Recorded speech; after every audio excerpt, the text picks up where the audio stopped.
complaining about audibility and of course sometimes my writing style, which of course I can't improve much. So, but I thought that you can hope that you are able to hear, right? So please do response because there will be more lectures not by others. So to maintain good quality lectures, your opinion, feedback is very important. Okay. So yesterday we discussed the geometry behind the matrices. Matrices, they are independent entities, mathematical entities, but they can be realized as linear transformations. So it plays a major role in many applications like machine learning and so on. So it would be nice to know what the geometry. So we discussed briefly, and much more things are there, but due to lack of time, I confine to those two simple situations where matrices viewed as a linear transformation maps parallel lines to parallel lines. What is that? Cubes to parallelepipeds in general, and the determinant tells you how much the volume element changes under a linear transformation, and later on we have nonlinear transformations with some quality like smoothness, which occur very naturally in a variety of problems. So what is the connection? You must have noticed that when you perform change of variable, when evaluating integrals, you must have noticed that an extra factor of the Jacobian comes into picture.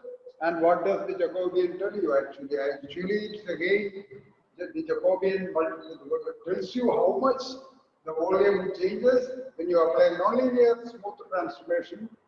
So that is how that Jacobian comes into picture. So modulus of the Jacobian multiplied by the volume, original volume element will give you the new volume element when the cube is transformed under nonlinear. So these things you can find, everything you can find in the literature. Okay, now we move to the what is the original role of matrices. So there is a nice when you try to solve a linear equation where y is a non-function vector and this is the unknown vector, and to discuss this we need to involve certain distance between matrices. You will have a variety of matrices, distances. The first one, okay, before that, I don't want to keep you in suspense. Why this is needed? Because, see, y is a non-vector in this, right? So, y is not. It is a non-vector in R3, say, for example. So the vector y come from some maybe some physical situation. It can involve rational quantities, but when you consider irrational quantities, you make some round-off error, especially when you what is that? Consider computation by writing programming. So what happens is that naturally some perturbation occurs, right? So y changes by a little bit possible, a small perturbation. So the non-quantity changes. It can arise because of a variety of reasons, rounding of errors, observation errors, and many more. So if y is such a situation, then x also changes to x tilde, naturally. Right? So, corresponding to y plus delta y, the solution will be x plus delta x. There is a change occurs in the solution that we wanted. But how much it changes? So, that is a question. To measure the change of this, or at least to estimate how much error it can occur, we need the concept of condition numbers. So this gives you the so-called condition number.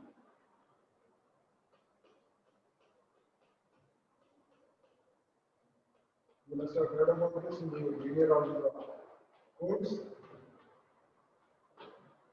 Okay, so the condition number mathematics will be in terms of some good norm. So some norm is involved. That is the reason why we bother about having norms of matrices. So there are a variety of norms. The P norm. For each number 1 less than or equal to P less than or equal to infinity, the P norm is defined as norm of AP, supremum norm of AXP, norm of XP less than or equal to 1. I think those who have done a course in functional analysis in MSc, these things are not new to them. So this is the natural norm. It's called a red norm. This is called the P norm in CN. And of course, this is the new norm. This is called the Frobenius norm. Yesterday,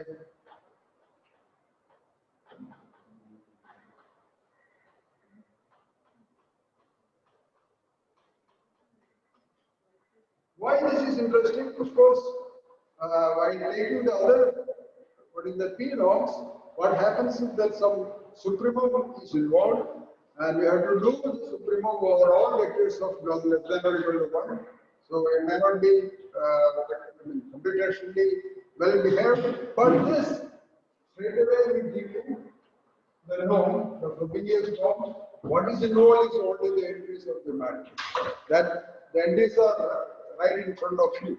So this is computationally better. So that is the reason why Frobenius norm is more interesting. Okay. So having these aspects in your mind, we will consider a variety of norms because academically when you do mathematics, we would like to have not just one norm but a variety of norms. So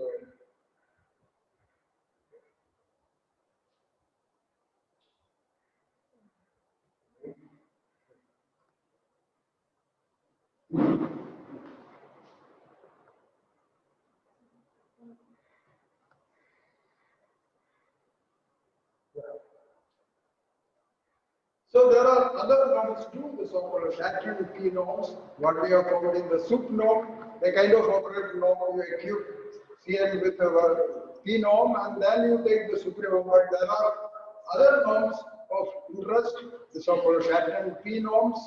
But look, this involves singular values. So what is that? Norm of P is equal to, you take the singular values of this matrix, then it scales, A is already a positive number, take the pth root, pth over, sum it up, and take the pth root of that for p less than infinity. And if you want to put p equal to no infinity, then you take simply the maximum of all singular values. But you can see that this is nothing but S1 of A, because S1 of A is, this is arranged, recall that S1 of A is the biggest. S2 of A, the singular values. So S1 of A is the least. So S1 of A is the least. A is a matrix of order n. So this is the maximum. So this is S1 of A. This is the nothing but so-called operator. There is no this called.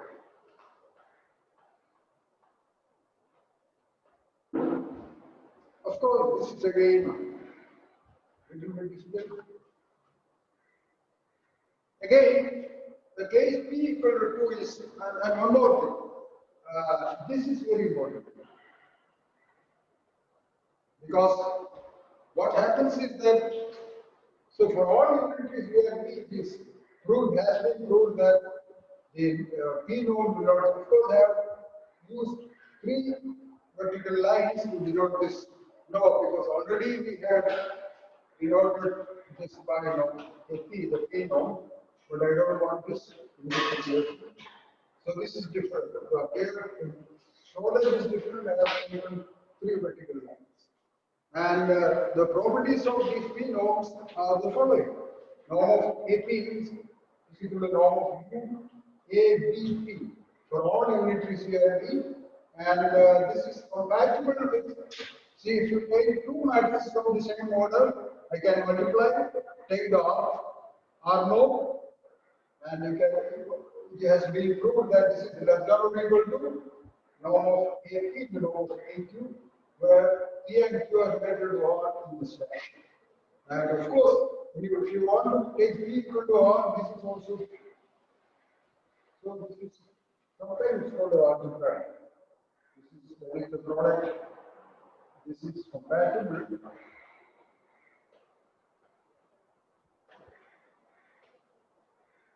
the multiplication.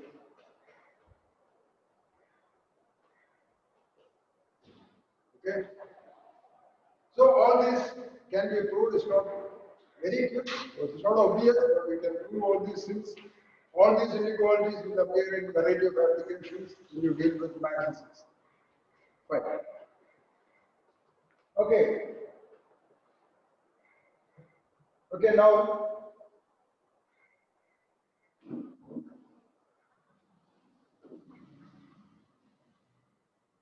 so what next? Yeah, this is A already seen. Are we going up or down? Okay. So anyway, you skip all these things because these are all some geometric applications. Of course, it is too involved. So geometry we have.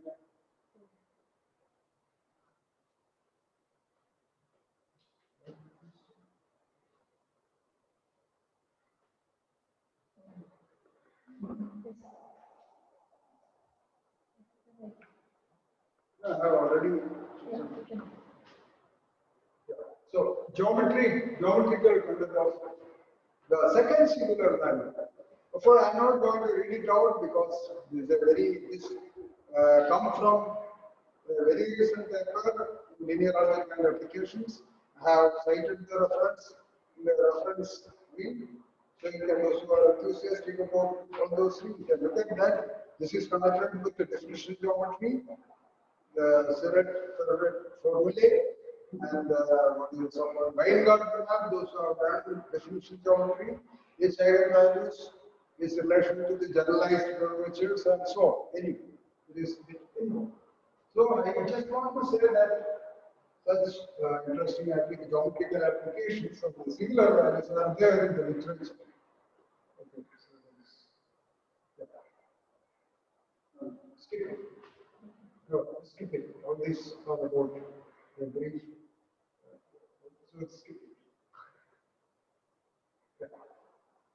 Now, see, I mentioned that today we bypass the geometry and look at equations and solutions.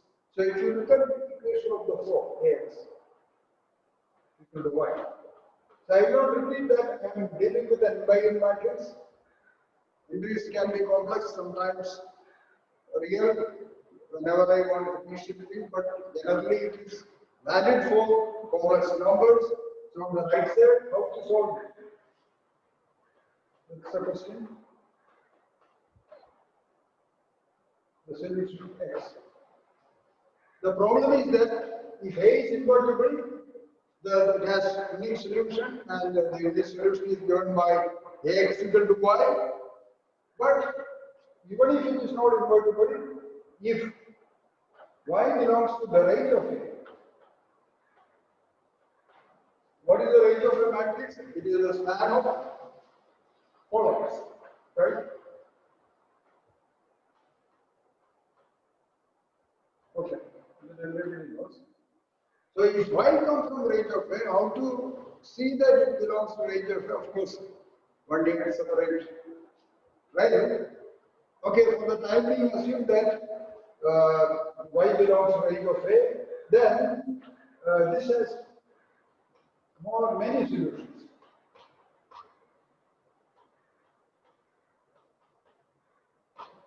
So solution will not be unique in general.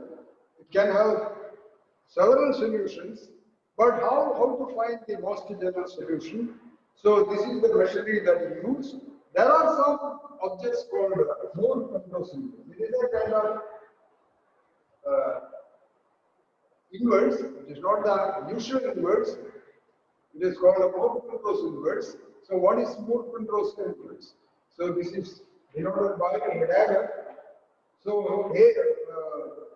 given a matrix N, a dagger is the unique matrix satisfying all these conditions. First, what is the first thing? A dagger is equal to A dagger A dagger is equal to A dagger, and A dagger and A dagger A are both repetition. So, what is that? The Moore-Penrose inverse of a matrix is a unique matrix satisfying these three algebraic identities, apart from this positivity permission criteria. So let us look at what the Moore-Penrose inverse is. Suppose if A is invertible, A dagger is A, it's inverse. It's inverse if A is the usual sense. Because just plugging A inverse, all these identities are satisfied, and by uniqueness, of course, we can prove the uniqueness and existence. So it's always exists. Then we can do that diagram always exists. And so it needs some effort to establish this, but believe me, this anybody can check, no problem. So what does this A dagger has to do? Let's go to the next.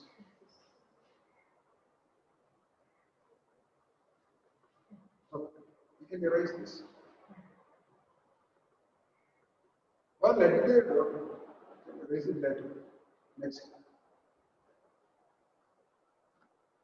Yeah. Okay. So, okay, now instead of y, I have taken b here because y looks like a variable. So I have used another y here, so I conveniently this is the equation. Okay. Now, this equation has a solution if and only b belongs to the range of A. If and only A dagger b is equal to b. See, what happens is that A dagger and A dagger is projections. Why? Because you can actually see that A dagger square is itself, it is an item one. And now this is Hermitian. So, what are projections? They are self-adjoint idempotent orthogonal projections from the, what is that, functional analysis you must have noticed. If we have a bounded linear transformation on a Hilbert space with adjoint, if it is Hermitian and it is idempotent, square is itself, then it is an orthogonal projection. Now, A dagger, similarly, A dagger A is also an orthogonal projection, and we can see that what is that A dagger is the orthogonal projection of Cn to the range of you can say. So this, so that is a very important identity. Again, needs some effort to establish this, but in the literature it will be there. Proof any linear algebra made mostly this, or I haven't included in my slides, so I can include the proof in my slide later after studying the response. So we can see that B belongs to range of A. Range of A means the span of the columns of A. If this happens, definitely the equation has a solution. It will have more solutions. So why this is so? Because A dagger B is equal to B. So we assume that B comes from range of A. If and only if this happens. So this is the property that we have. So definitely the equation x equal to y has solution because it will have many solutions because B belongs to range of this. So what is the most general solution? So this is the most general solution. So S is the solution set, then X belongs to this, if and only X is of this form. So this is the identity matrix, and this is A and dagger, I minus this, applied to Y. So what is Y? See, this Y is an arbitrary vector, anything you can put, any vector. You put any Cn, Y from Cn, plug it here, add to A dagger B, you get a solution. And if you have a solution, then you can always make it in this form. So in particular, if you take Y if you are a dagger Y from C solution. Okay. So in particular,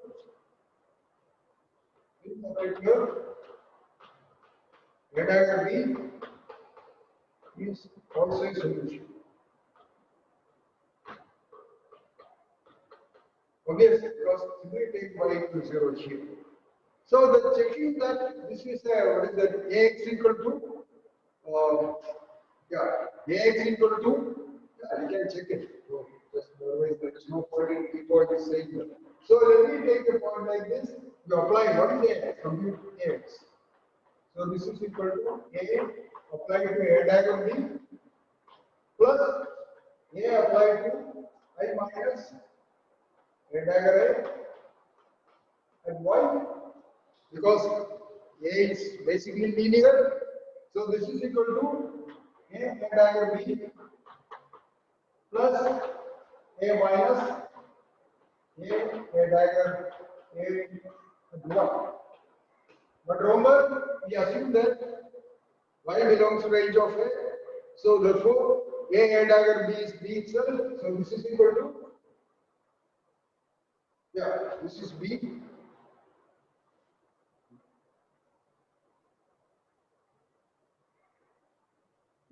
Right.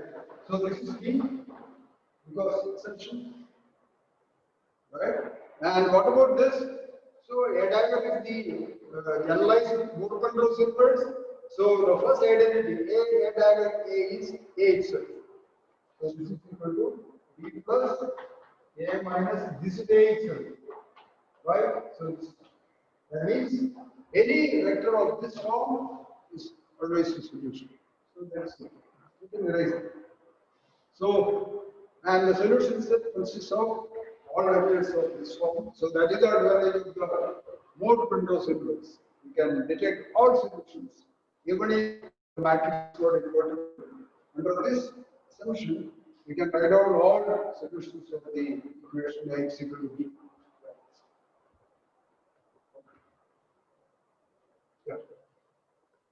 Now, there is something called D square solution.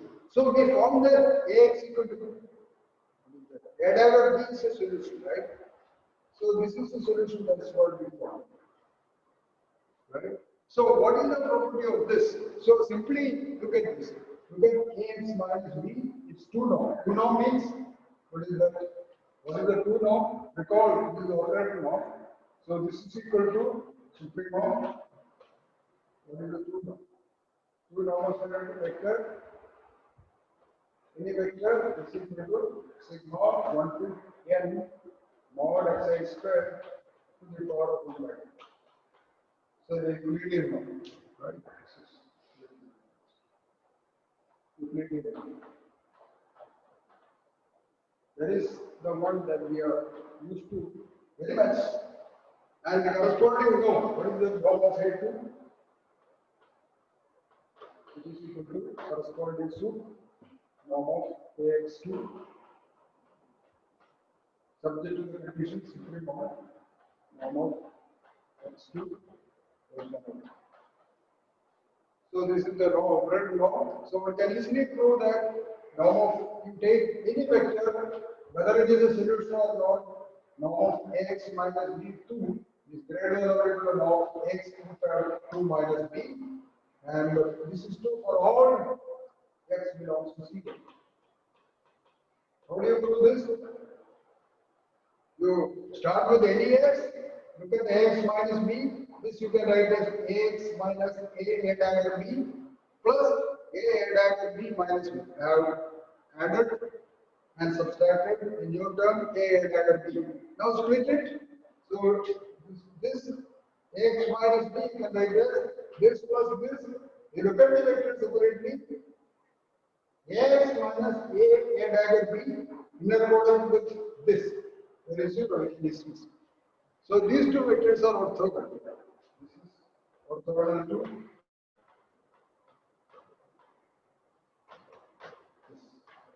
this. This is the inner product. So now what about norm of ax minus b square? By over here. Square is equal to norm of ax minus a dagger b square plus norm of a dagger b minus b. Sorry, it should be 2. So, by the words here, what is that? By the so-called for theorem. So therefore, so everything what I have written is the 2 norm, right? Is not true for other p norms because we have a Hilbert space structure for Cn under the 2 norm. That's all. For other p norms, this may not be true. Okay, so therefore, norm of ax minus b that is equal to some positive term plus positive term. Therefore, this is always greater than or equal to this term. That's what. So what we find is that norm of ax minus b2 is greater than or equal to norm of ax theta by x theta is equal to entire. What does that mean? So what about what is that a dagger b? We found that this is one of the solutions, and then therefore the right side is 0. So a dagger b is the least, what is the minimum norm solution of equation. So a dagger b is the least norm solution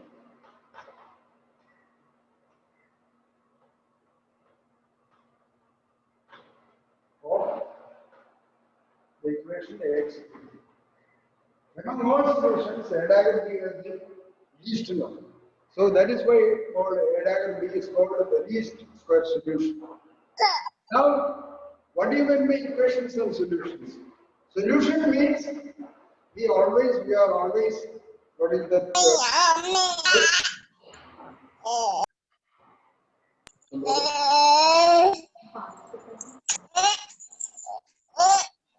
Okay. So what do you mean by solution? Solution doesn't have to be. You need not have a what is that equations alone. You can try to solve inequalities, right? What does that mean? So even if the equation is not solvable, when it is solvable, this equation x will be solvable if and only b belongs to range of a, and only if a dagger that vector b is equal to b. Suppose that is not true. B does not come from the range of a. Then ax equal to b does not have the solution to the original sense. But even then, we can look for the vector which is nearer to the range of that. Right? It may not be a solution. So such a vector is called the least square solution. It may not be the actual solution of the equation ax equal to b, but it is some kind of solution in the wider sense, more general sense. So that is the vector which is nearer to the range of b than any other vector. So that's it. So that is why it is called the least square solution. It may not be a solution, but yeah, even then, we can say least square solution. Okay? Fine. So we have seen that x equal to b is solvable, either solvable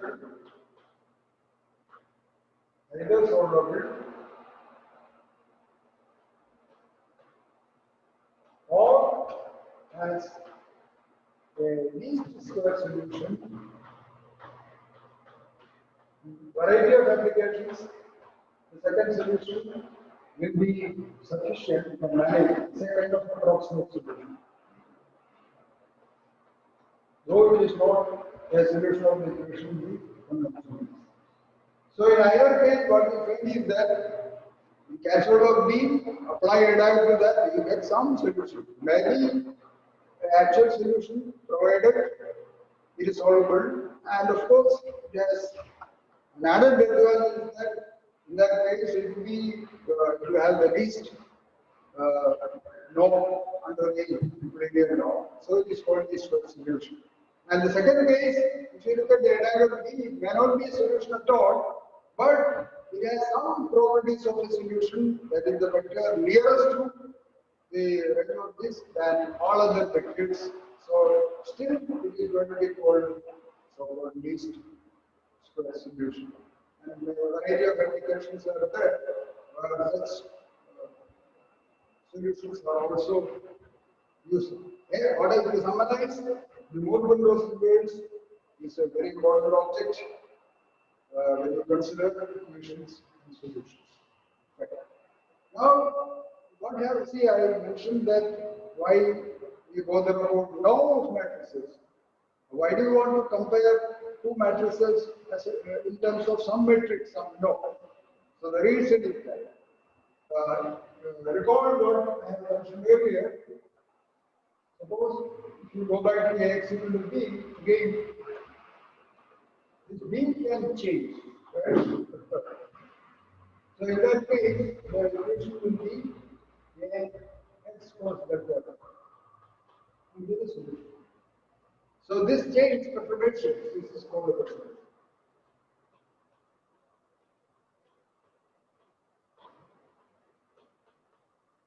Which can occur very naturally, as I pointed out earlier. It could come from observation error, or it could come from rounding of errors and so on.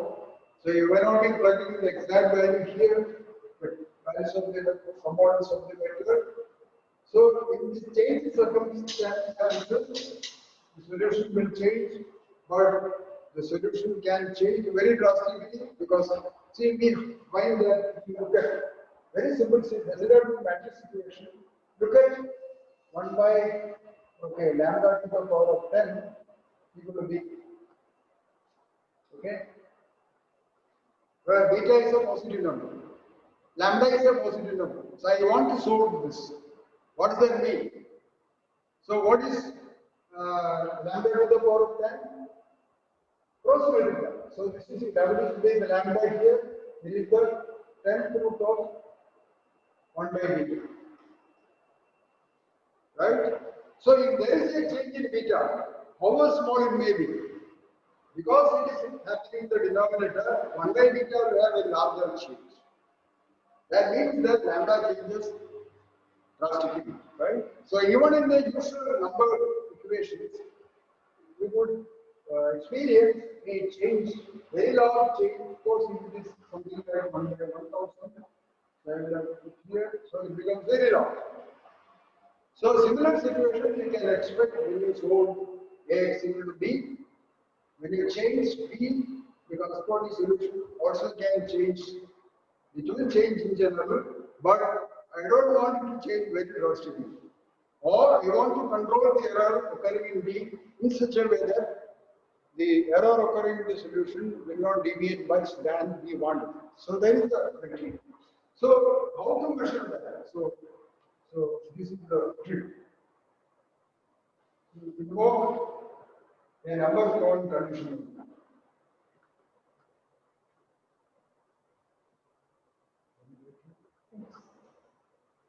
So this is called the conditional number. Suppose A is a non-singular matrix of order n. The conditional number is defined as kappa of A is equal to. So I take the Euclidean norm here. Of course, you can define it with respect to other norms. Doesn't matter. This is most convenient now. Kappa of A is defined as norm of A2. That is the 2 norm of A multiplied by the 2 norm of C. So what is so great about this magic number Immediately you can write this here. We have seen the norm of A into A inverse. So this is equal to, so this is less than or equal to norm of A into norm of 2 here. We have seen this property for other norms also, because norm of AB is less than or equal to norm of A into norm of B, right? Recall. We are not proved it, but so this always, and this is true for a very large class of other norms also. So in particular, if you take B equal to A inverse, so this becomes identity, and the two norm of identity is 1. So this is 1. Because this is identity. So what we find is that 1 is always less than or equal to norm of A2 into norm of A inverse. So this means that the condition number is always greater than or equal to. So very important. It cannot go below the value. Okay. So we will actually at least point out that when the condition number is large, it is far away from 1, then it will, the equation and solution will create some instability. That means small perturbations on the norm vector will lead you to large deviation with the solution, provided A is very large. However, it will not go below 1. So the ideal situation is we would like to have K is equal to 1, but that is very difficult to achieve. So we want to control the growth of the condition number to retain stability. Let us do it.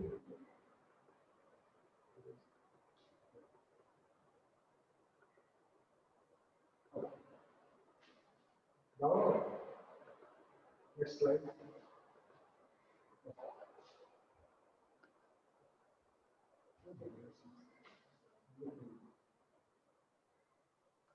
Yeah, this is the. So, what is the magic behind the condition number? I have written it here. Of course, some calculations have skipped, but you can check it. So, suppose A extrinsic is equal to B plus delta B. Delta B is the equation error occurring B. So, correspondingly, the equation solution changes to extrinsic. We have denoted by extrinsic. So, this is the error in extrinsic, right? So, the error between or the distance between the new solution, the actual solution is norm of x minus. So this is the error.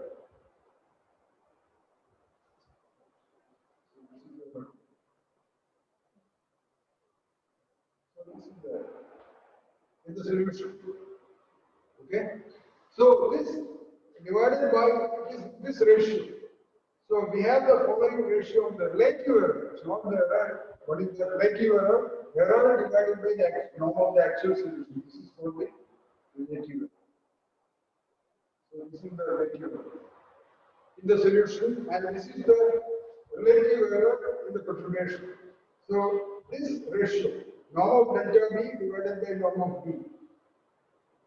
So this ratio, you can see that this is equal to norm of A inverse delta B divided by norm of delta B multiplied by norm B 2 divided by norm of A inverse B2. So the computer has skipped the one intermediate step, but I can easily see.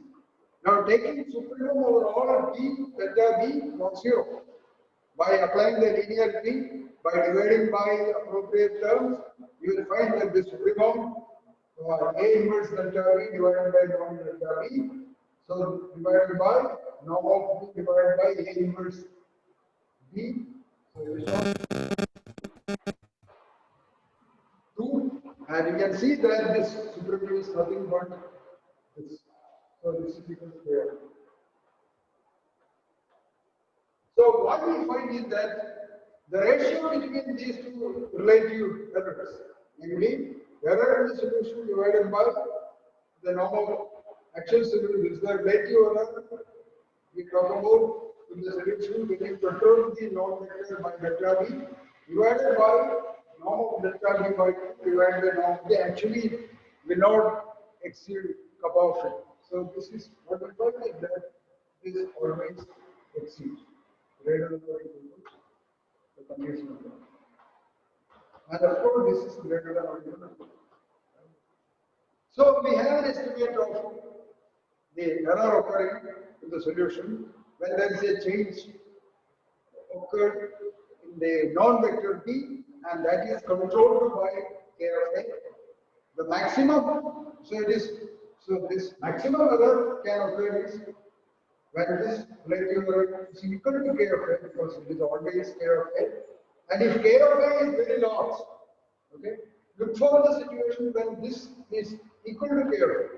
Maximum value is attained by some error occur. So this ratio assumes that this is equal to K of A. Then, and if K of A is very large, that means that the relative error is very big. That means the error occurring in the solution is actually big, which we don't know. So, what we find is that by controlling the growth of the condition number, that there are other techniques to control the condition number, growth of condition number. So, if you are able to control the growth of this parameter K of A condition number, then that will assure you that the error occurring in the solution when there is an error in the node side will not blow so that it will not damage the applications. So this condition number in that way is a very important. Okay.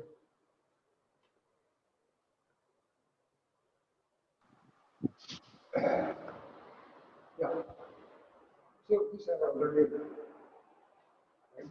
So this is maybe there must be multiplied by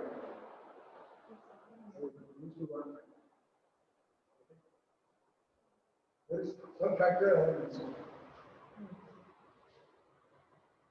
That is techniques, right? It should be multiplied by.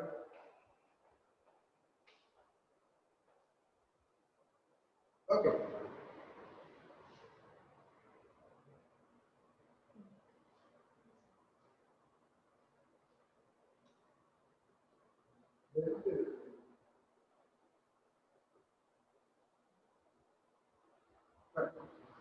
Similarly, so in the earlier situation, we bothered only about the error that can occur on the vector B, but again the matrix A, its entries, assume that these are like entries of the highest entry of A is AIJ.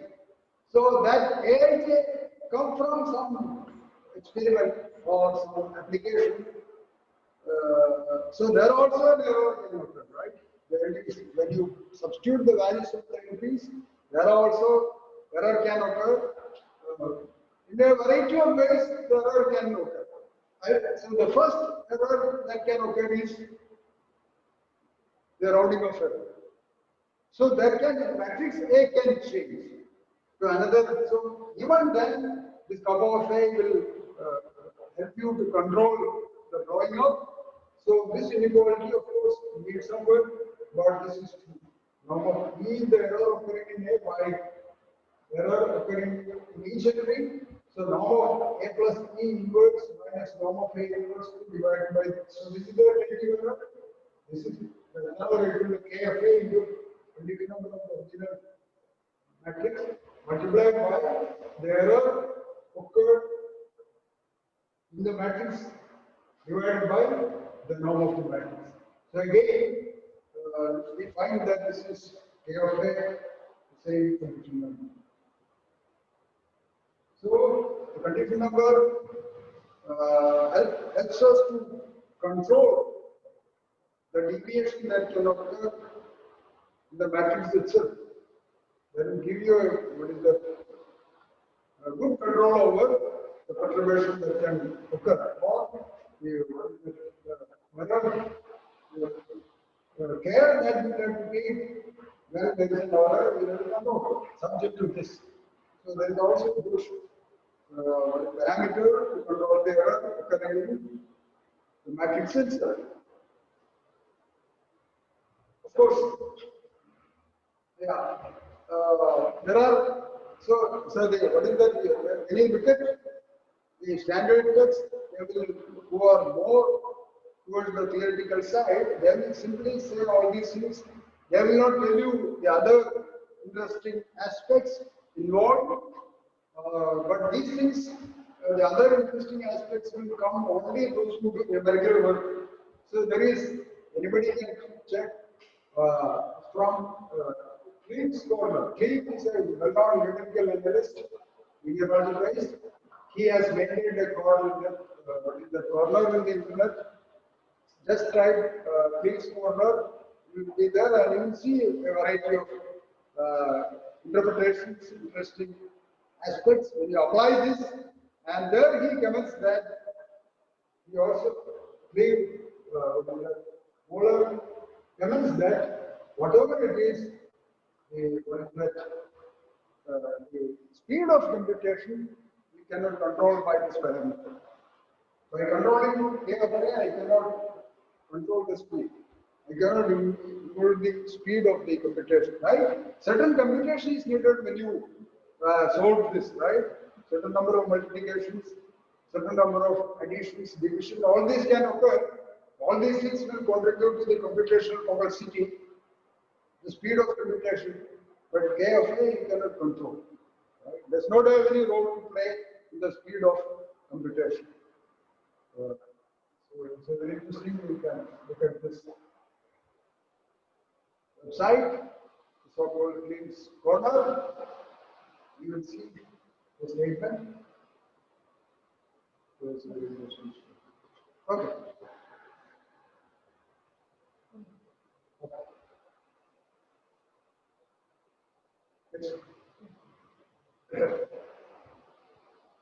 Yeah.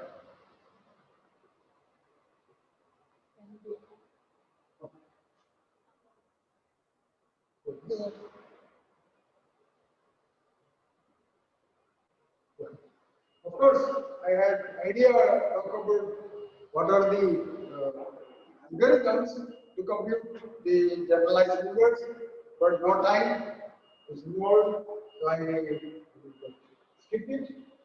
There are algorithms. I have quoted a reference. There is a very good numerical linear algebraist, Tony Chan, in the 8th University Mathematics Department.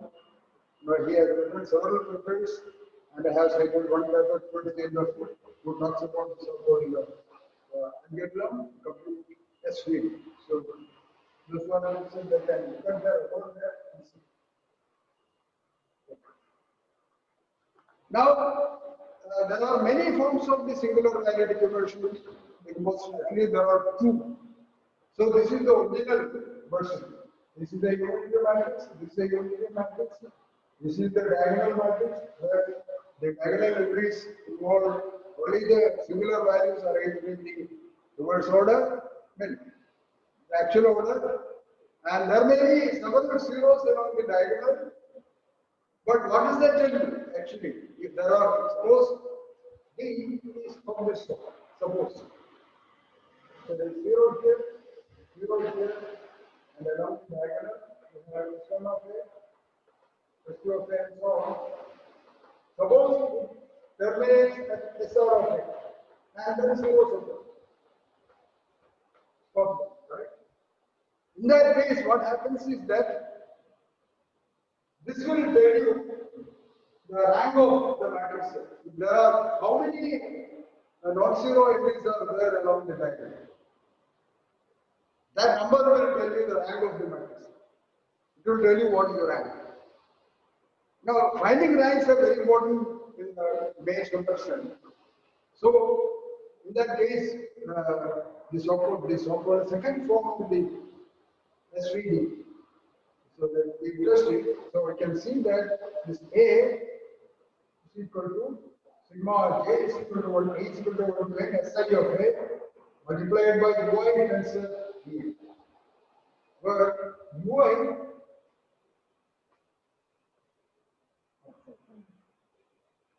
is the ith column of the unitary U and VI is the ith row of the unitary U. You take the tensor product. What is the tensor product? And I can say, what is this? X tensor Y. Suppose X, Y are matrix is here. Remember, UIs and VIs are either columns or rows, so they can be treated as vectors in CL. So what is X tensor Y? So it is a rank 1 operator. X Z is equal to, you take the number product of Z multiplied by Z. So this is, so it's a varying model. So this is a rank 1 operator.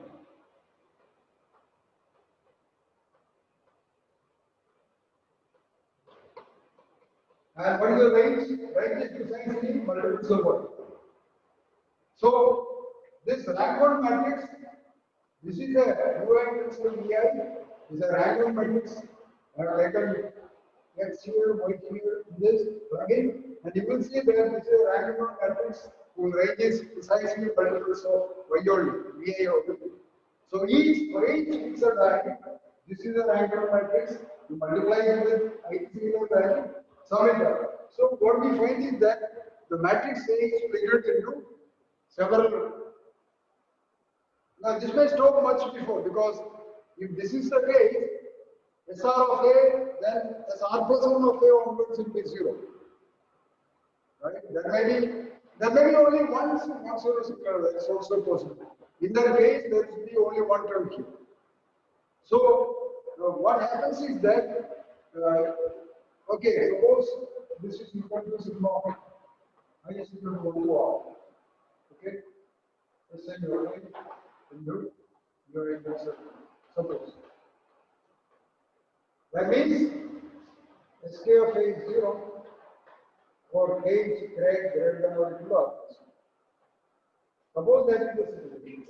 So this will reduce to sigma is equal to 1 to N. How many rank 1 operators and matrices are there? It is being written as N R rank 1 matrices.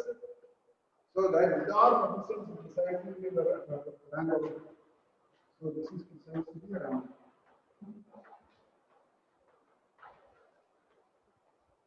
So the second form of the singular value decomposition will enable you to tell the so-called rank decomposition of the matrix A.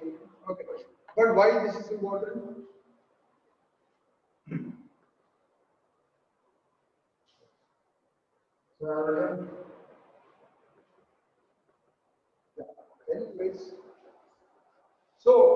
So we have seen two forms. One, the matrix product form. The other one, the summation form, which involves only rank 1 matrices. Okay, so this SVD has several applications. I forgot to tell you what is a dagger. I think I will not bother about this. SVD has other applications, but let me concentrate on very briefly tell you how it is going to help you. So it is well known that by discretization, images can be represented as matrices of sufficiently large order, depending upon how many pixels that you want, which can occupy a lot of space in the computer. So let A represent such an image. So remember, images can be represented by matrices. I will tell you very quickly how it can help you. For the time being, assume that it is possible to present images with the help of a matrix. Then what happens is that you take the SVD. Now by dropping small singular values in the thing there, again you go to the diagonal. So S1 of A, S2 of A, all may be non-zero, Sn of A. But there may be an SR of A. So below that, all these are negligibly small. Remember that. So beyond R2 position, all the singular value occurring may be not zero, but you can treat them as 0. That how small? The smallness is relative. The smallness come from how small it is, we can tell you only from the application. Only they can tell you how small it is enough. What do you mean by small? So assume that there is supply, smallness is supply. So all similar values appearing below that small number, we can throw away and replace this by zero. So if you look at this will reduce to sigma I is equal to 1 to, so this is our first one. Let's say you're saying record UI here, record. So the same matrix representing the image now reduces to a smaller size rank matrix, and this is how you are going to save space. Now, of course, how you are going to save space in actual practice, you know, the write a program and things like that, you ask the electronic engineer, they will tell you, but this is the mathematics behind it. Reduce the rank. But you can reduce the rank by examining the singular value decomposition second form. You throw away all these small singular values, retain the remaining one, so there will be a rank reduction. So that helps you to save some space. So this is how things actually put in practice using singular value decomposition. But let me tell you very quickly how. So it is a very crude way. So the aspect representing an image. Suppose you have a function surface. Suppose you have a surface in a function. Okay. So this is represented by a function. Right? X, Y, you are a plane. So it is a three-dimensional surface. The surface is P represented by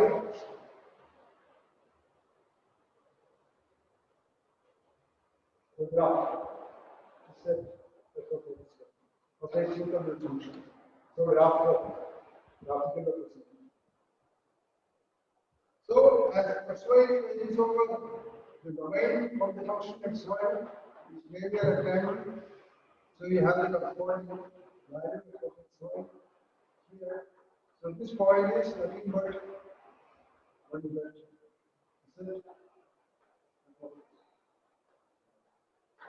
So like that each point is a this is the surface that we consider. This is the surface. So what I have done, I have divided into small sub-rectangles. They are not rectangles, but they are rectangles on the curved surface. But you can conveniently call them as pixels. So each one is a pixel. So depending upon the intensity of the surface, the color and everything, you can assign a value. So-called gray value between 0 and 1. And these values will represent a matrix. So what is this? So you can, how many others? Suppose there were 100 pixels. So this pixel, you can assign a value here. You can call it A1. When you go to the next one, you can represent by grad value A1. Suppose there are n square pixels. So this corner, this pixel will represent the corresponding area and so on. So when you go down, next one you get the other row. Like that. The last row is a very rough way of putting it. This is how it actually happens. The last row will be the gray value of this. You put it here, some number here, the next number and so on. This is AN1, next one AN2. The last one is N. So the entries are nothing but the gray values that you assign when you divide the surface into pixels. So this surface you can represent by this matrix. This is how roughly representation of surfaces, which is actually an object image, occurs using matrices, right? So again, I want to solve this So then this surface, this mail can be stored. Actually, in actual practice, there may not be this may not be just a single one. It may be a moving figure. There may be other processes to represent a scenario. So in that case, you will have to deal with several matrices. So storage will be a problem, but we can apply SVD to reduce the storage. But this is a mathematics cannot do. But you can only talk about the basic mathematical principle behind all these things. Natural limitation, you will ask an expert how actually different this is definitely the mathematical principle behind the SVD application. We try to compress elements. But of course, there are other tools that I will tell you towards the end.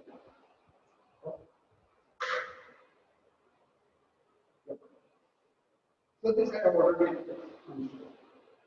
conversion is achieved using the random reduction. Where you use the second form of the SU.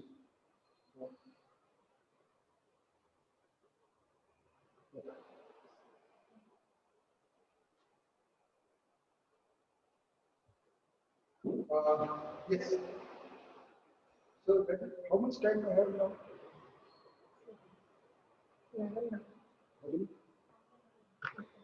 Half an hour more. So I have half an hour more remaining.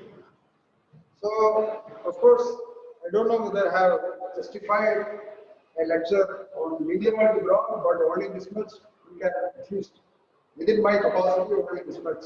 The speed, the technology that we have, I am not familiar. Had it been a blackboard, I would have done it much better, I'm sure.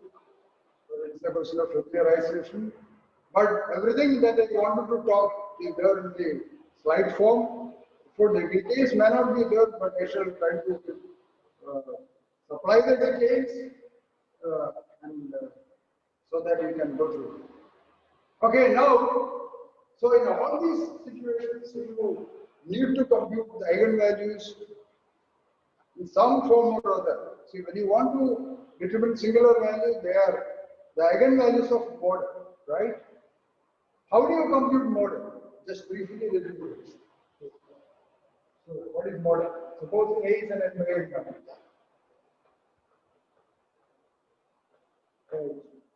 What is model?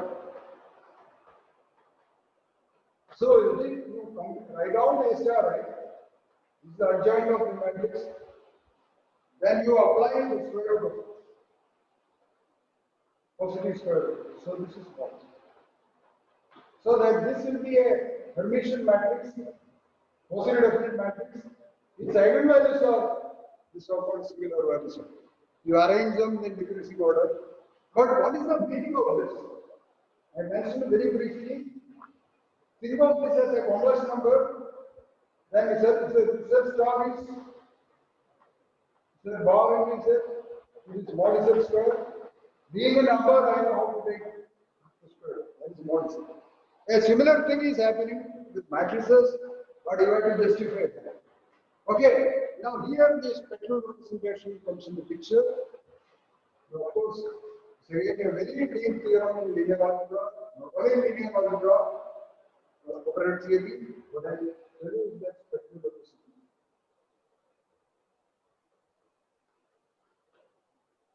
Oh, it is actually diagonal line. Let me don't bring in the word spectral representation. Anyway, I think it's not good to use the word spectral representation, though that is the case. So you go back to A is equal to, okay, assume that A is Hermitian.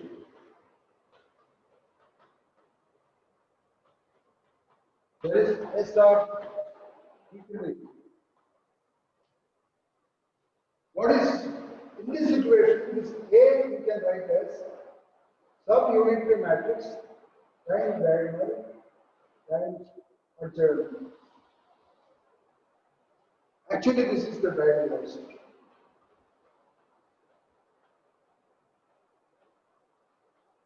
This is nothing but specular representation. So diagonal entries.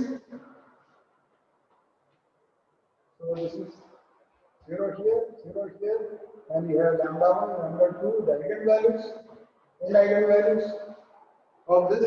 Don't misunderstand this with the SVD.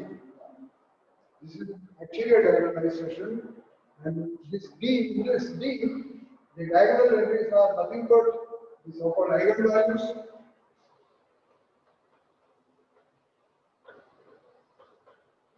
Okay. And U is unitary. This is actually diagonalization. And of course, suppose A is positive definite. If A is positive definite,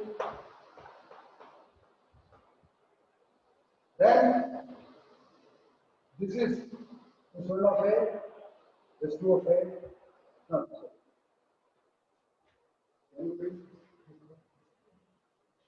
we can mix everything. All. So if you look at A star A, this is a Hermitian positive definite matrix. So if you look at what is that?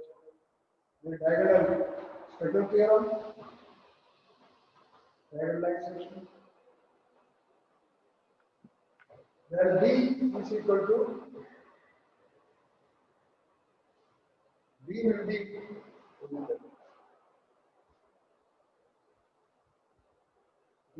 precisely S1 of H square.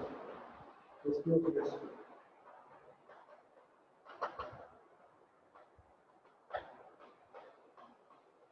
Because all the eigenvalues are non-negative because the star is positive definite. So what is square root of this? That was the issue which I denote this by model.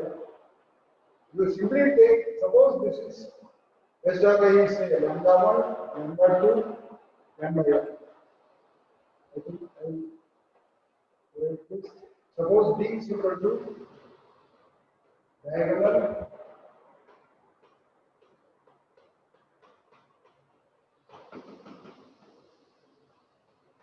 the diagonal matrix. And since S star is positive definite, lambda k is always greater than 1 power k. Because so this is the diagonal eigenvalues of this. So what we find is that this S star A is mod A, and I see that.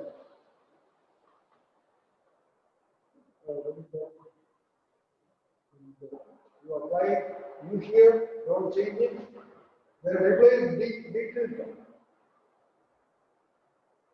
U star. And what is D tilde? It is diagonal square root of lambda 1, square root of lambda 2, square root of lambda. Replace the diagonal entries lambda 1 by square root of that because there is a node because all are non-negative. So plug in here, this is precisely mod. What is mod A square? You can see that this is the star. Right? Simply a star. So mod of A square is equal to A star A, and mod of A is square root of this. So this mod A, what is mod A? This is given by the matrix given by U D delta H. So the square root operation is performed on the diagonal entries when they are all non-negative. The usual way, the square root of positive numbers, non-negative numbers, that will help you to write out mod of A. So mod of A is equal to U of D delta U star, where D delta A is diagonal matrix whose diagonal entries are mod lambda square root of lambda 1, square root of lambda 2, square root of lambda 2. Because all these entries are non-negative because they are eigenvalues of positive definite.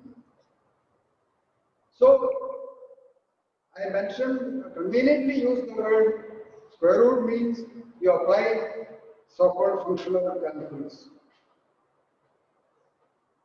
So very important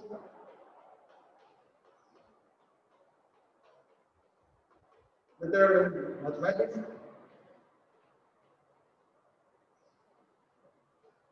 Very important in special theory, functional calculus.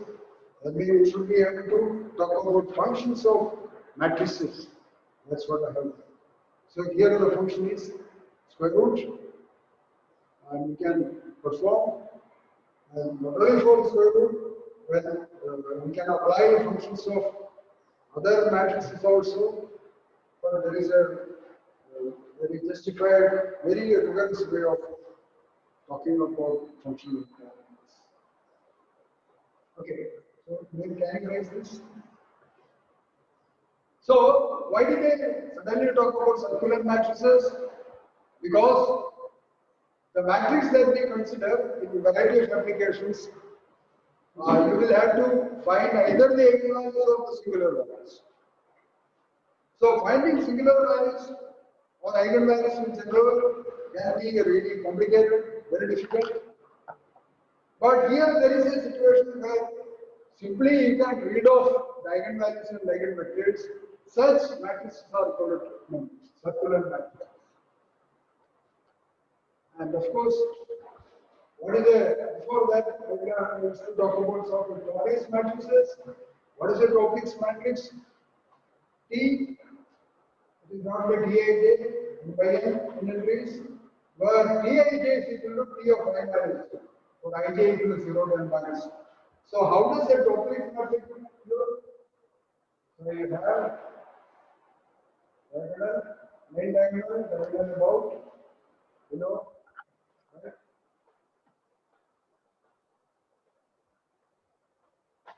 So each Tij, what is that? Suppose this is the Ij. What is Tij? So this is equal to T of I minus. You have only how many numbers? T0, T1, Tn, n numbers. With n numbers, you can create all those. So along the main diagonal, you have the same number T0. Up, you have T1, you have T minus 1 and so on. So the thing is that the Topic structure, you have the same entries along the diagonal, parallel to the main diagonal. So that is visible from the. Okay, now what are circular matrices? A circular matrix is a very special case of complex matrix, which is given by such a structure. So you can read it out. This is a special case of complex matrix for which each row is a cyclic shift of the one immediately above. So what is the second row? The first row is T0, T1, and Tn minus 1. Second row, one cyclic shift. Tn minus 1, then T0 minus 1. So again shifting circularly to get the third one and so on. So with the help of one row, I can generate all other rows by shifting it cyclically. So these are all called, so such a structure is called circular. So a very special case of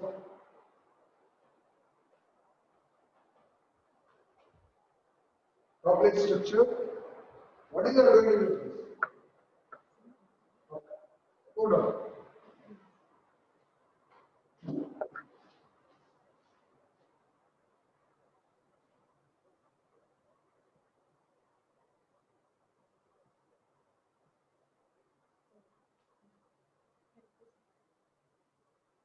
Yeah. Now, if you have a circular matrix, it has n eigenvalues, lambda 1, lambda 2, lambda n. Generally, finding eigenvalues is a difficult task, but if it is a circular matrix, we can simply write down this. What is lambda k? K eigenvalue.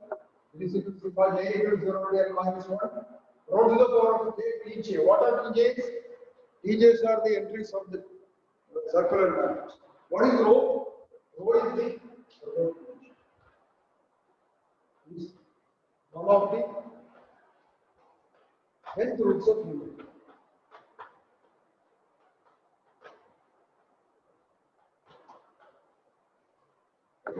You know all the nth roots of unity. catch out of one of them, like it here and get one eigenvalue. And any other eigenvalue will take this.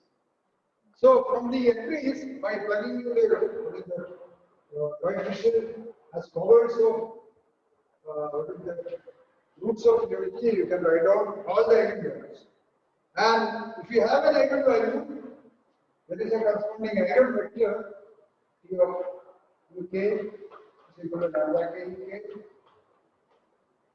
And if lambda k is one of the eigenvalues, what is the corresponding eigenvector?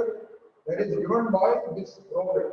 What is the uk is equal to 1 by square root of n multiplied by 1 rho square point minus 1.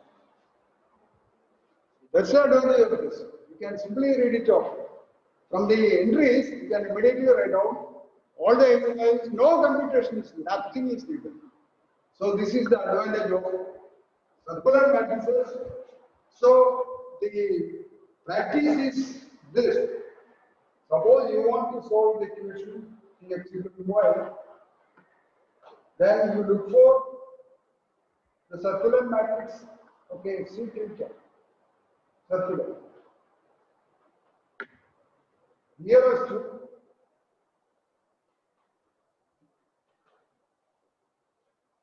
so how do you find? You take, of course, it's very easy to mention, but it may not be possible always. So that is why you look at norm of T minus C term among all circular matrices. You look for the nearest to circular matrix. So that instead of T, you can replace it with this, you get some solution. May not be the actual solution, but if you will not be pushed to certain darkness in Chennai, you can replace it by this, use all these facilities, write some solution, it may work. So very important of circular.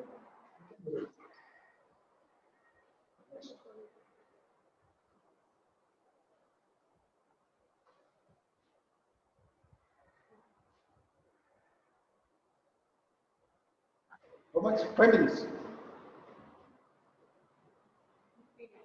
15 minutes. So I have skipped several slides.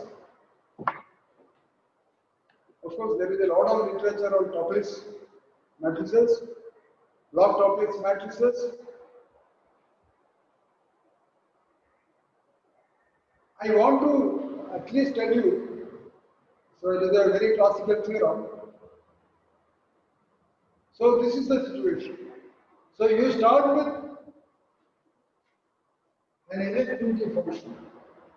Hope that you are familiar with L infinity function. So what is L infinity? They are called essentially bounded measurable functions on minus pi pi. Or you can actually start with a continuous 2pi period function. You can go up to this, but to explain this, you can write 2pi period.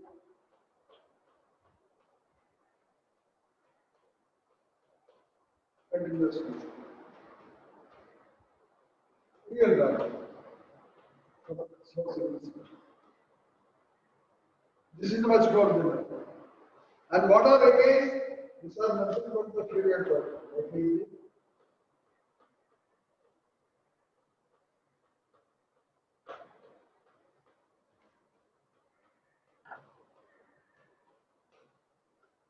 So you start with a 2pi period continuous function. Write down the kth Fourier coefficient. So this is the formula everybody knows about this. Now since f is 2pi periodic and continuous for minus pi pi, of course we can assume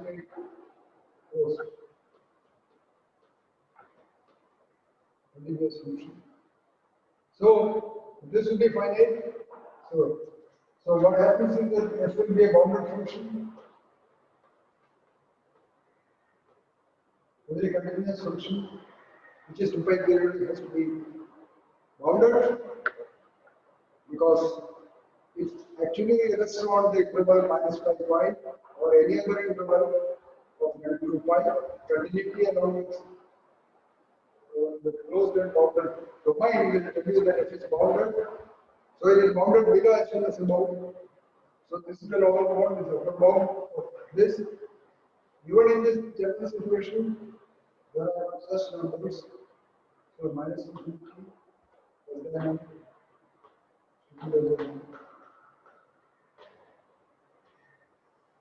that is because of this. Okay, now you have numbers. So again, set of numbers. Here you go.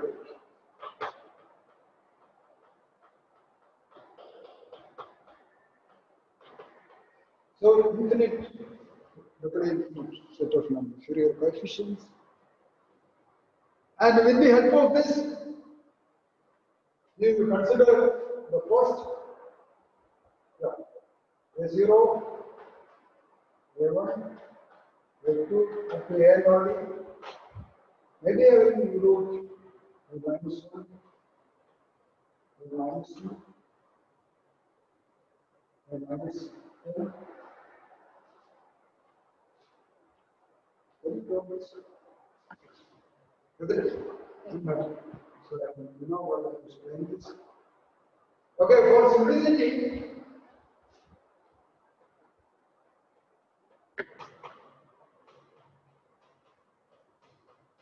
assume that A is 0 for A less than or equal to 1 minus 2. So all the negative indexed Fourier coefficients, they are all 0 by assumption, simplicity. It may not be true in general. So you have only set of Fourier coefficients as A0, A1, because I have neglected all others. You have a sequence of numbers, Fourier coefficients. So if you consider A0, A1, first and minus 1 Fourier coefficients.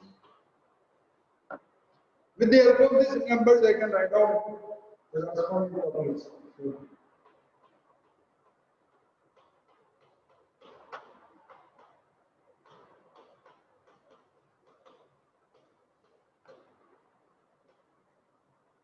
So assume that they are all real numbers.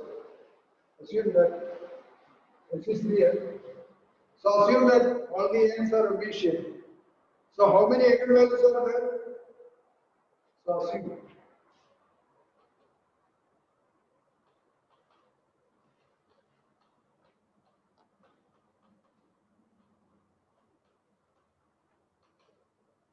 Of course, I have assumed a very strong, many strong conditions for simplicity. So if all the n's are Hermitian, what do you mean by Hermitian? We have J is equal to Aj I bar. That is, in this case, I minus J must be equal to Aj minus I bar.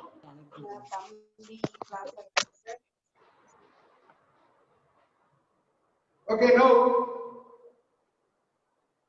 with the help of the first n numbers, Fourier coefficients, we can write down the Laplace matrix of order n. Because of this additional assumption, you get a Laplace matrix of order n, which is Hermitian. So all the n's are Hermitian. So it has n eigenvalues for each fixed n. The eigenvalues of n are denoted by lambda k, 1 less than or equal to k less than or equal to 2. Here n is fixed. So you list all the eigenvalues denoted by lambda k, doubly index. So what are the eigenvalues? Lambda 1 n, lambda 2 n, etc. lambda. All real numbers. Okay, now you take any function f on a norm which is remarkable.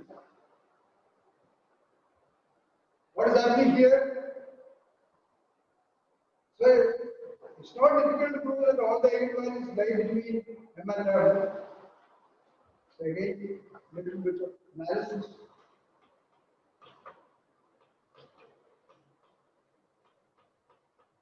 You can prove that.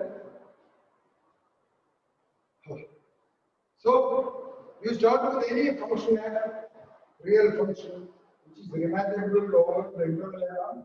So I can evaluate it lambda k and also because all these numbers, eigenvalues, they are in the interval. So you take f of lambda k, sum it up, take the average. So this is an average of f of lambda k, and you take the limit as n goes to infinity. The Zygos theorem, the famous classical Zygos theorem, celebrated theorem, tells you that these averages will converge to this level. 1 by 2 pi integral minus pi to pi f of ft. Now, what is the so great about this? With the help of this explanation a little bit, I will conclude my lecture. So let us hope that, of course, it will take some time to understand what is actually going on. So you have a continuous 2 pi periodic function. You don't have it actually. That's the suspense. You don't have the function with you. But what you have is AK. You have only the Fourier coefficient with you. This is called the Fourier spectrum. Many problems in image analysis. What you have is the Fourier spectrum with you, right? The function theoretic representation of the world, you don't have it with you, but you observe the image with the help of what is the Fourier spectrum. Right? When you take the photograph, actually you are converting to some other thing. You are taking down something. And when you record a music, a piece of song, you are actually recording the Fourier spectrum of it, right? It's vibrations. So in actual practice, you observe the available data. Observed data consists of Fourier spectrum. In the mathematical language, what you actually have is the Fourier coefficient. Okay, now I think the suspense comes into picture. Though I have said it like this, you don't have any prescribed knowledge of the function. But instead, what you have the knowledge is the knowledge of the Fourier coefficients, which in the language of physics, they are nothing but Fourier spectrum. Observable quantity. So it is a famous problem. If you have the Fourier spectrum, can you actually construct the function representing the image? Yeah. Or in the language of mathematics, if you are given only the Fourier coefficients, can you construct them? This is actually a practical problem. So Zygos, the famous German mathematician, in 1950 showed a remarkable result with a wide variety of applications. Now that theorem is being improved in many directions. It is being used in image analysis, with the tomography problems, biological cancer problems, and not only so wherever such a thing comes into picture, from the observed quantity, which is in the form of Fourier spectrum, then you construct the function model. So this tells you some, the theorem says that these are called as Zygos averages. So this Zygos averages.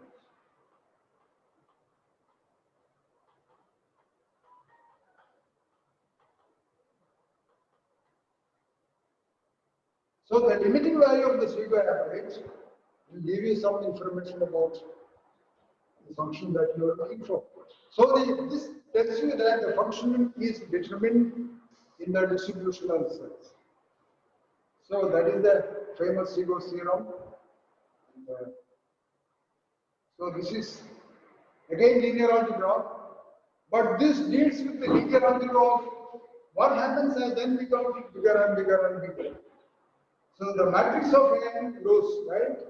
The order of the matrix becomes bigger and bigger and bigger. So it is not just one matrix, but a sequence of matrices with the growing order. So every time you have to find the eigenvalues, then you take the single average and the limit. But in principle, this is going to tell you a lot of information about the function that you are looking for. So this answers gives you some answer about given the Fourier coefficient, can you construct the function that representing the Fourier coefficient. So this is the answer. So this is the Segal theorem. You can see a number of applications. Simply, what is the type Segal's theorem and its applications in what is that? In the internet, you will see a lot of applications. So this is a branch of not just linear algebra. So this is a branch of the so-called asymptotic elements.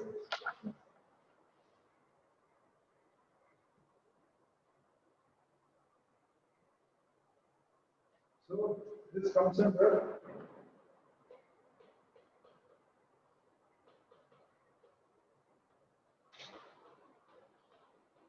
the title asymptotic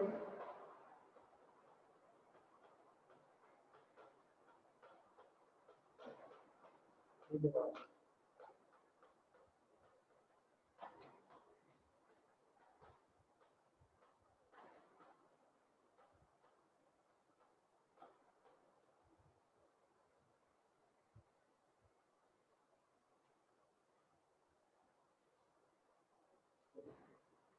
So it is not just linear algebra. You have to deal with a sequence of matrices of growing order. So stability considerations are more, but it is being.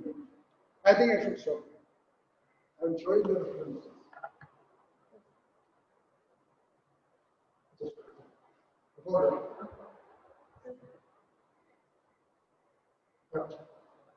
So this is where basically what I have taken the geometry of a linear transit matrix.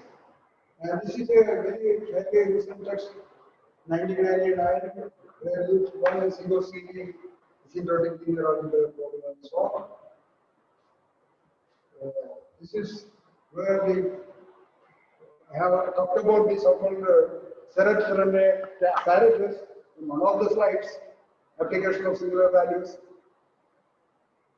But you can see some recent developments by these others, geometry of curves in Rn. This is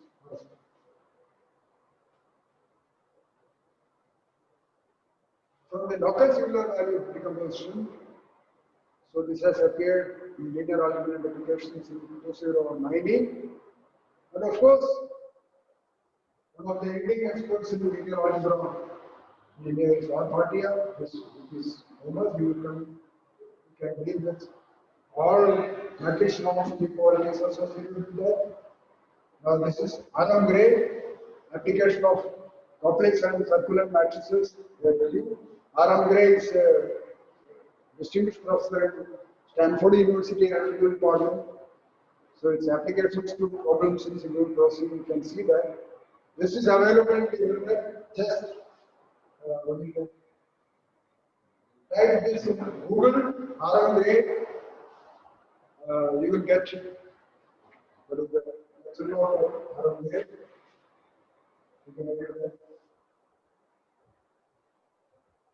One more. I think there is one question.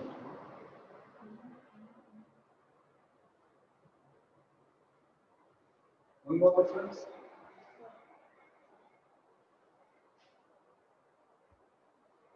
Yeah, this is where so I again bypassed what is that? How to find singular value decomposition? An algorithmic approach. So that is discussed by Ronnie Chan, an improved algorithm for computing singular value decomposition, ACM transactions on mathematical software. So it's again here in 1982. And of course, more recent work of Tony Chan you can find. And many more people have contributed because it was hopeful. Okay, thank you. Now let us have a question answer session. Participants, if you're having any questions, you can write it in your chat box.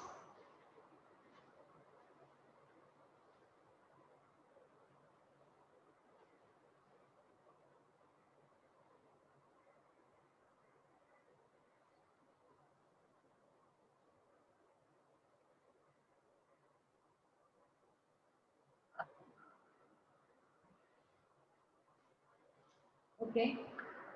As expected, the session with Dr. M.M. Narayanan Namboothiri sir has been really inspiring and has opened new channels on our way of thinking about singular value decomposition. We thank Namboothiri sir for his valuable time spent with us and giving us an opportunity to take his thoughts forward. Thank you, sir, once again. Also, we would like to express our sincere gratitude to all our participants for attending the webinar series on linear algebra. Kindly note that this is the last session on linear algebra. The next webinar series will be on the topic stochastic process and mathematical modeling, which will be held on 14th October. 14th October. Once again, I thank you all. So, thank you all others, all participants. If at least some of you here, if you feel that this is useful, I'll be happy. You can write to either to me or Professor Vinod Kumar or his brother Ram Kumar, or directly to me. I can send you the feedback. So, thank you very much.